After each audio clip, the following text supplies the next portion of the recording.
kelompok sebelah berusaha mengalihkan isu sebenarnya. Mereka bilang putusan MK bersifat final dan mengikat, sehingga harus dipatuhi. Tapi mereka tidak bicara soal pelanggaran yang dilakukan MK, terutama Anwar Usman yang diduga bersekongkol untuk meloloskan keponakannya untuk menjadi cawapres. Mereka sok mengaku komitmen dan konsisten patuh pada demokrasi. Mereka malah menuduh tindakan memperdebatkan putusan MK adalah bentuk pembangkangan terhadap demokrasi. Mereka yang berlagak jadi pahlawan yang patuh pada demokrasi, tapi kelakuan MK yang ugal-ugalan dianggap sesuatu yang wajar. Yang munafik itu justru mereka. Mereka yang mati-matian melindungi apa yang dilakukan MK justru kelompok yang paling haus kekuasaan. Mereka tidak rela kehilangan kekuasaan sehingga melakukan apapun, termasuk mengobrak-abrik konstitusi.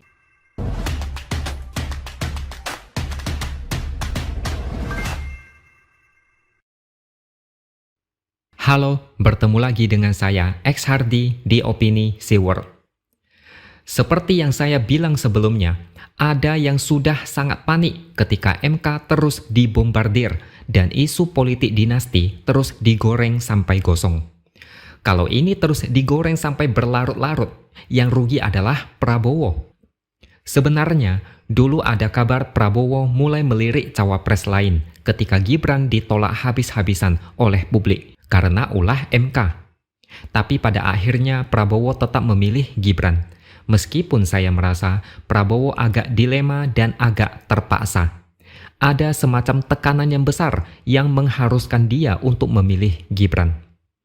Dan sampai detik ini, nama Gibran terus dibicarakan di mana-mana. Tapi pembicaraan masyarakat lebih ke arah sentimen negatif. Pendukung Prabowo merasa terganggu. Prabowo sendiri ikut pusing. Gibran cuma bisa pasrah sambil menunggu apa yang akan dilakukan bapaknya untuk meredam situasi ini. Wakil Ketua Umum Gerindra, Habibur Rahman, dia bilang pihak yang masih mempersoalkan putusan MK soal batas usia cawapres adalah pihak yang syahwat berkuasanya sudah terganggu, sehingga masih saja mendistorsi putusan MK yang bersifat final dan mengikat.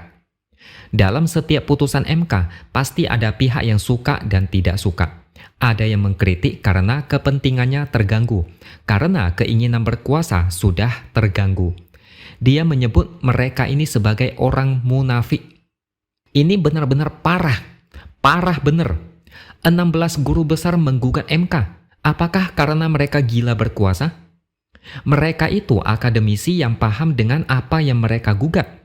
Mereka itu guru besar, bukan anak kemarin sore yang tidak paham soal hukum. Mereka menemukan kejanggalan, makanya melapor.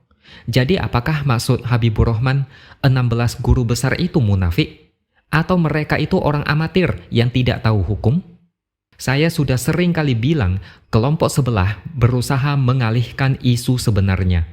Mereka bilang putusan MK bersifat final dan mengikat, sehingga harus dipatuhi. Tapi mereka tidak bicara soal pelanggaran yang dilakukan MK, terutama Anwar Usman yang diduga bersekongkol untuk meloloskan keponakannya untuk menjadi cawapres. Mereka sok mengaku komitmen dan konsisten patuh pada demokrasi. Mereka malah menuduh tindakan memperdebatkan putusan MK adalah bentuk pembangkangan terhadap demokrasi. Mereka yang berlagak jadi pahlawan yang patuh pada demokrasi, tapi kelakuan MK yang ugal-ugalan dianggap sesuatu yang wajar. Yang munafik itu justru mereka. Mereka yang mati-matian melindungi apa yang dilakukan MK justru kelompok yang paling haus kekuasaan. Mereka tidak rela kehilangan kekuasaan sehingga melakukan apapun, termasuk mengobrak-abrik konstitusi. Justru yang tidak mempersoalkan putusan MK adalah mereka yang pikirannya sudah terbalik. Justru yang nafsu berkuasa terganggu adalah mereka yang tega mengutak-atik konstitusi lewat MK. Justru yang nafsu berkuasa adalah capres yang sudah pernah kalah 2 kali, masih tetap ngotot menjadi capres untuk ketiga kali. Gerindra jangan pura-pura nggak tahu. Padahal di 2 pilpres sebelumnya, Jokowi dimaki habis-habisan oleh pendukung Prabowo. Sekarang Gerindra membela mati-matian keluarga Jokowi. Pertanyaannya, siapa sebenarnya yang paling munafik? Oh ya, saya jadi teringat satu hal.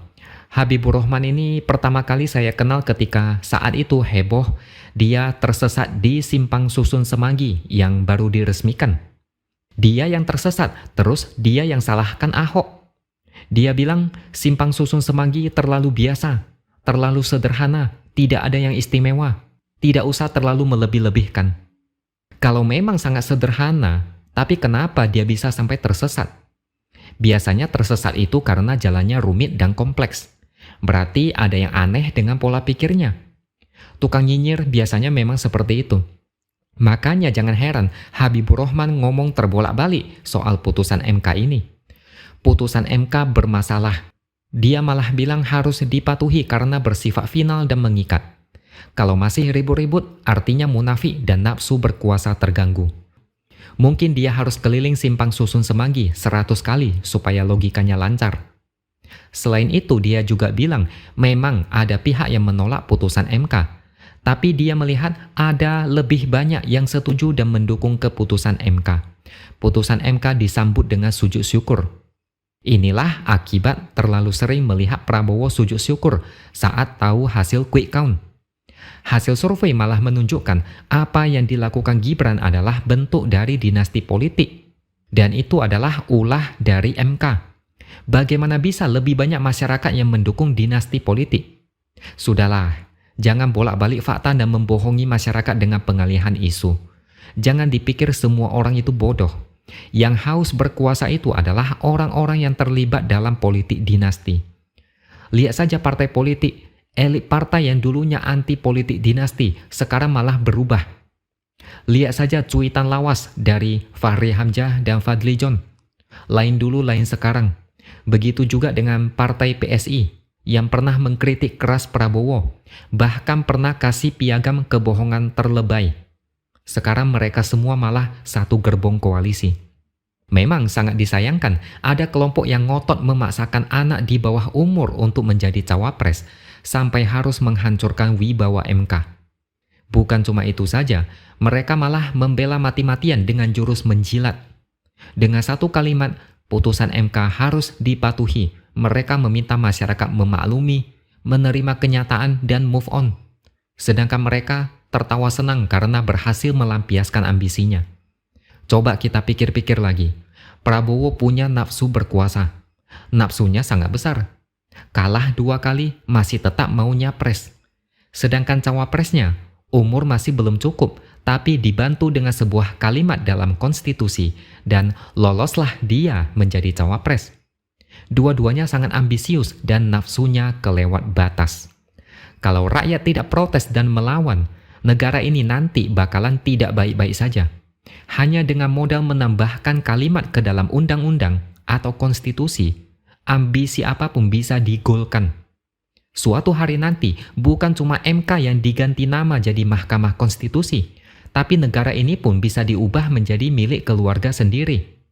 Sebagai penutup, baru-baru ini ada video yang viral, di mana Gus Mus membacakan satu puisi di Taman Budaya Surakarta. Puisinya begini, ada sirup rasa jeruk dan durian, ada keripik rasa keju dan ikan, ada republik rasa kerajaan. Republik rasa kerajaan. Kira-kira puisi itu nyindir negara apa? Tidak mungkin nyindir Singapura kan? Oke, sampai di sini dulu opini dari saya. Subscribe channel ini supaya makin berkembang dan jangan lupa tuliskan komentar Anda. Terima kasih sudah menonton dan sampai jumpa lagi di lain kesempatan.